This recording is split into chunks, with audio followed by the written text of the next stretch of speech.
ایک بہت important topic ہے اور ایک بہت امپورٹنٹ چیز ہے جس کو موسٹلی معاشرے میں بڑے غلط طریقے سے مس یوز کیا جا رہا ہے. تو میں چاہ رہی ہوں کہ وہ باتیں کلیئر ہو جائیں اور وہ باتیں میں اپنی ان بہنوں سے کر سکوں جو قرآن کے مطابق، قرآن کے کہنے کے مطابق عقل رکھتی ہیں اور وہ بات کو سمجھیں گی.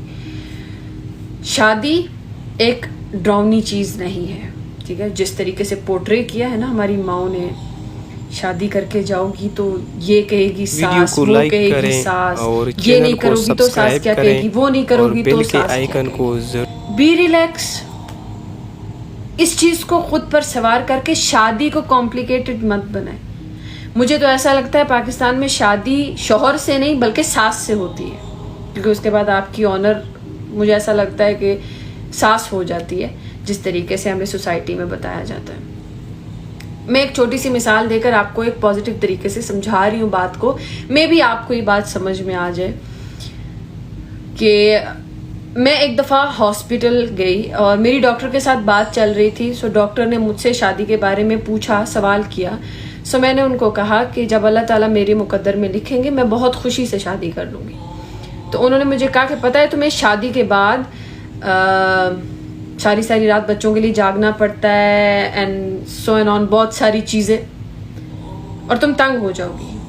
تو میں نے ان کو کہا کہ ساری رات، آج کل کے بچوں سے آپ پوچھیں گے نا تو یہ پوری رات نیٹ فلکس دیکھنے کے لیے جاگتے ہیں، موویز دیکھنے کے لیے جاگتے ہیں، دوستوں کے ساتھ گپ شپ لگانے کے لیے جاگتے ہیں. تو میں نے کہا کہ پھر اللہ رب العزت کسی کو اتنی بڑی نعمت دے دیں، بچہ، اپنا ذاتی انسان کو اللہ تعالیٰ بچہ دے دیں، جن کے پاس نہیں ہوتا ان سے پوچھیں، تو اس کے ساتھ جاگنے میں کیوں تکلیف ہے؟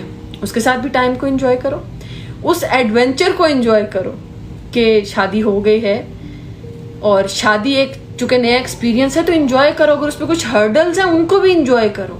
میں نے پہلے بھی یہ بات سمجھائی تھی کہ جو چیز ڈیفیکلٹ لگتی ہے اس کو انجوائے کرنا پازیٹیوٹی ہے. مسئلہ ہے اور آپ مسئلے کو ہینڈل کر لیتے ہیں تو آپ پازیٹیو انسان ہیں. تو اگر آپ کے بچے ہیں، آپ کو رات بھر سونے نہیں دیتے ہیں، وہ آپ ان کی وجہ سے جاگتی ہیں، تو اس پہ اتنا اجر و ثواب بھی تو اللہ نے آپ کے لیے رکھا ہے. اور پھر آپ دنیا کے بے انتہا کاموں کے لیے جاگ سکتی ہیں، بچوں کے لیے کیوں نہیں جاگ سکتی ہیں؟ وہی ایک واحد کام کیوں تنگ کرتا ہے؟ شادی وہ چیز نہیں ہے جو ہمارے معاشرے میں ہماری ماؤں اور ساسوں نے پورٹرے کی ہے، غلط ہے. اس کی وجہ سے ہی وہ جو ہم لوگوں کے مائنڈ میں ڈالا جاتا ہے نا، اسی کی وجہ سے یہ ساری خرابیاں پیدا ہو رہی ہیں. میں ہمیشہ کہتی ہوں کہ ہمارے معاشرے میں اگر کوئی بھی خرابی ہوگی نا، جیسے کہیں ڈیورس ہوگی، شادیاں خراب ہوں گی، تو ان کے ریزنز ہوں گے. ایسا تھوڑی نہ ہوتا کہ خود بخود. اب اللہ تعالیٰ نے جوائنٹ فیملی سسٹم نہیں رکھا، لیکن ہمارے معاشرے نے زبردستی رکھا ہوا ہے. آپ کسی حال میں آپ کو خوش رہنے نہیں دیا جائے گا کہ آپ نے سیپریٹ نہیں رہنا ہے، آپ نے جوائنٹ فیملی میں رہنا ہے.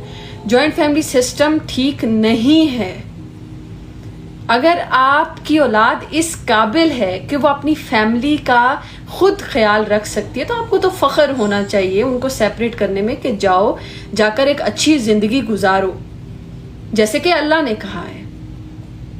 جس لڑکی کو آپ لوگ بیاہ کر لاتے ہیں اس کے ذمے صرف اللہ نے وہ ایک بندہ لگایا ہوتا ہے، اس کے کام، اس کی رسپانسبلٹی، باقی ساری چیزیں اس کی ذمہ داری نہیں ہوتی ہیں. تو وہ آپ کی ایز کام والی نہیں ہوتی ہے کہ اس کو اس طریقے سے پورٹرے کیا جائے کہ آپ ساری ذمہ داریاں اس کی ہیں. 20-22 سال کی لڑکی لا کر اس پر اتنی ذمہ داریاں ڈالنا ہی زیادتی ہے.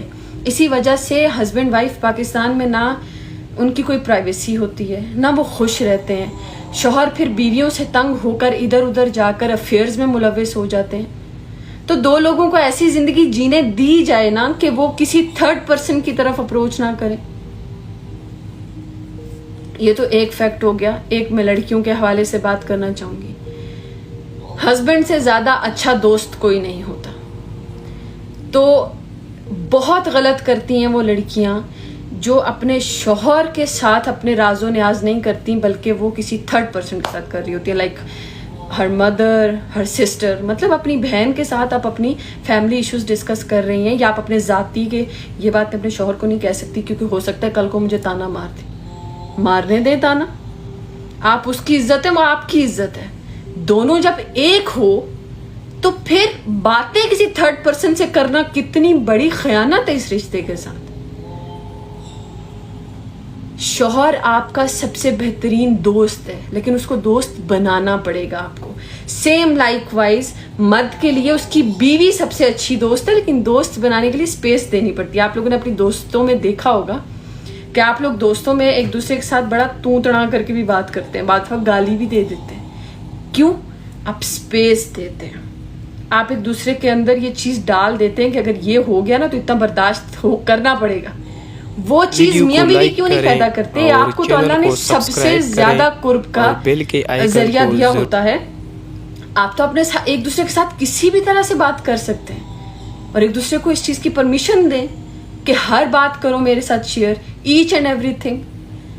اپنی زندگی کے بیسٹ اور برے واقعات شیئر کرو, ایکسپیرینس